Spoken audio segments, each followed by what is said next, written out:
We normally get lots of comments about our next guest, actually, Robin Twigg. Not. Hello, how are you, Robin? Good. Hello, everybody. Nice to be back. Again, you might just as well move in, I reckon. Yeah, I could, couldn't I? No. No. Well, I'll have my own show. That'd be fun. No. I knew that he was actually mounting a takeover. I knew it. You run so many organisations, Robin. No, I don't run them. I work with them. Yeah, no, a lot of people have said that we wouldn't have him run our organisation, but there you are. Yeah.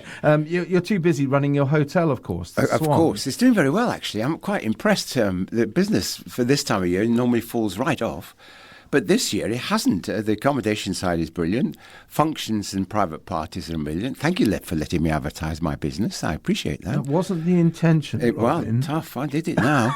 So, yes, if you want your Christmas party, don't hesitate to come and see me. We are doing very well Christmas. Is this because you've backed off? You're not doing much there now, are you? Or are you? What I do, just for the information of everybody, after COVID, which was a disaster, I suddenly realised that having a bar open sort of 7 days a week and the restaurant, I said, it's not making money. It wasn't making money because you've got sort of 5 days of maybe not, and then 2 days of busyness. And then I decided, right, I'll shut the restaurant and kitchen and I'll do functions, which is great because I can get the staff in when I want them. I can buy the food in when I want them. And the whole thing is tidy in a nice little bow tie. Mm-hmm. At the same time, I have not stopped doing bed and breakfasts. And it's strange because obviously my turnover has dropped, but my bottom line has stayed the same. Okay. So busy fools at £1 million, and now I'm taking 300,000, 400,000. But I'm making the same profit that Indeed. I was on 900,000. And generally, the bar's open for functions and private parties and friends and but we're looking to open the bar a bit more. Okay. Apart from owning and running the Swan Hotel, because of course nobody else would employ you to do it, as we've already discussed. That is very true. He has to buy the business so that he can run it. Yeah, it's true. Very true. That aside, you're also the boss of the Waveney Heritage Centre, aren't you? Which is the reason why you're here this morning. That's right. The Waveney Heritage, which is a community archives and heritage group, was set up back in 2017 by the personality, again, of Harleston, Jeff Doggett, who had the initiative that he wanted to promote the River Waveney Trust, the River Trust. Something else you're involved with. Oh, very much so. And me to a lesser extent, because I actually contribute to the running of the organisation. Yeah, that's probably my number one. Who am I going to upset when I say that? But everybody knows that I'm passionate about the River Waveney Trust. Yep. So Jeff wanted to add culture to it and look at the history of the valley. So I came up with the idea of a heritage group of the Waveney Valley, which is we haven't developed as fast as we'd like to because of basically, where's the money in the finance of a museum and archives? Yeah. So going back to, we collect to make documents, photographs, and historical information, and many other materials with a record of history in all its forms of the River Waveney, its people, its villages, its towns. And I'm going to change my tack now.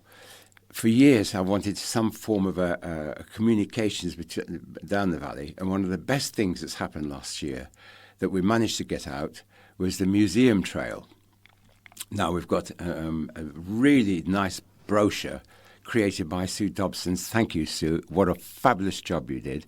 But again, we need money to do these things, but there's no money coming in. So we've run out at the moment, and we're looking for some form of sponsorship. Okay. So, now, this museum, is that the right description of this? Yes, is actually in Brockdish, isn't it? Do tell us whereabouts. It's based at the old school Grove Road, Brockdish, and we're grateful to the Diocese of Norwich, who are the owners of the old school, who have allowed us to continue the traditions of learning and self-advancement of the school, which was founded in, I wonder if I should turn that into a quiz. Only if you can give us a prize, and it would need to be worth thousands to get any response. Thousands. It was, believe it or not, Broctish Little Junior School was opened in 1845. Okay, so we're not going to be giving away a prize worth thousands of pounds and running a competition. No. Actually, I drove up there the other day, and I thought it looked a little bit sad, actually, the fact that there was such a lovely little school there in Broctish at one time, and of course it's no longer there. Not your fault, of course, and you are reusing the building very well. Yeah. And you've got lots of radio equipment there as well, haven't you? I think I'm going to be hesitated then. I think it's probably the best radio station in East Anglia. It's a hidden gem. Once you've seen it, you will be amazed. We've got some fantastic, antique first radios right through to the modern day. Mm-hmm. And thanks again goes back to both Stuart Orr, who is the core start of it, but now the continuing success is due to Graham Moore. Just remembered your name, Moore. Sorry, Graham. Is it right you've got some old Radio Broadland gear in there as well? Because I know Stuart Orr, who used to live in Prior's Barn in Weybridge, on the way to Metfield. Yeah, that way. Streets, that street. I know he had some Radio Broadland kit in there at one of the old desks from the studio, actually, I remember. Yeah, we've got a lot of stuff. I can't tell you honestly as I'm sat here what's from Broadlands, but as you said, we've got a lot of BBC stuff and from private collectors. And we've got some, being a museum, we've got stuff lent to us. So if anybody's got a masterpiece of an antique, let us know, because we'll put it on display for people to see. Okay. I cannot tell you, I'm exceptionally proud of that museum, incredibly proud of it. And you said that you're part of a museum trail as well. Where are the other museums? Down the valley. In fact, as I was rushing out, as always, I couldn't find the brochure, but we've got 16 museums down the valley that are now on this brochure. And what we've done with the brochure is that you go to each museum and you've got to find something. And then you get a stamp. It's not a little mouse or anything like that. No, not that. Probably a few moths. But going back to the school, we've also got a nature group that come in and look after the grounds for us, which, I have to give them credit because they do an excellent job of keeping the grounds in order. The Waveney Volunteers for Nature, again, look out for those. So we've mentioned the radios, we've mentioned the nature, and the next thing, and one of the reasons I'm here, to be honest, is to promote our Christmas fair, which is on the 26th of November at the hall, from 10:30 till 2. We have stalls selling the usual variety of crafts, homemade items, for instance, cards, Christmas wreaths, the usual stuff. However, what I do like, and again, credit to Graham, I hope you're listening, I don't know if you are, Graham always does an excellent barbecue. It's something we do with all our festivals. Anything we do, like a fair or open days, we always have Graham produces he's got a magic touch with barbecues. So the barbecue will be on show again, even at this time of year. The other events we do in the town in conjunction with the hall is the Broctish Village Garage Sale. And we do, as you say, we've gone off walks and talks for 2 months because it's dark and it's dingy and all the rest of it. Mm-hmm. But it's very wet as well, it has to be said, around the Waveney Valley. Talk about that. There's been a bad year so far. Yeah. I feel sorry for my little pigs at home who've got not only mud, but they've got water as well. It's too much. That's another story. And we have open days all the way through the year, not like events.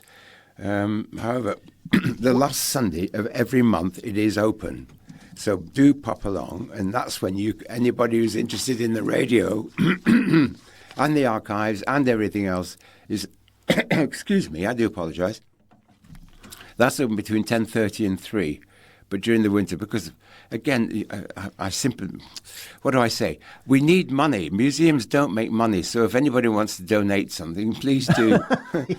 We do, because otherwise, give it time. We'll go under because, museums and archives don't make money, but they're so important to the culture of our society. So actual place itself, the Waveney Heritage Centre in Grove Road in Brockdish, open on the last Sunday of every month. Free entry. Anyone can just go in and have a look around. Is it free? With donations, I would imagine. Right. Is that, yes. And we're talking kind of folding paper £100 here and time, yes. Yeah, that'd that be would, nice. don't put people off. No, we really shouldn't put people off. No. And the date of your Christmas event, when is that? That's Sunday the 26th of November.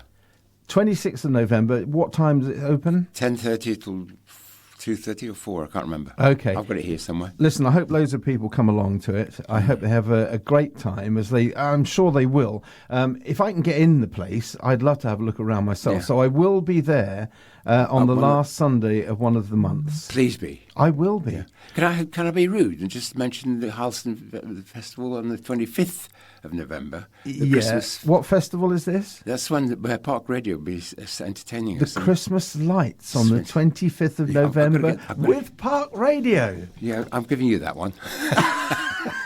Yeah, I'll be there. That won't attract anyone, I can tell you. Not these days, anyhow. No, and that's not true. James Grimp will be there as well. So looking forward to that one, Robin. I wish you a very happy Christmas. And you. I hope the Waveney Heritage Centre goes from strength to strength. We need it. We need your support. We are always looking for more volunteers and trustees, and especially with the archives. If anybody's interested, particularly interested in the archive side, we'd like some more help on that front. But thank you, everybody. Happy Christmas to you all.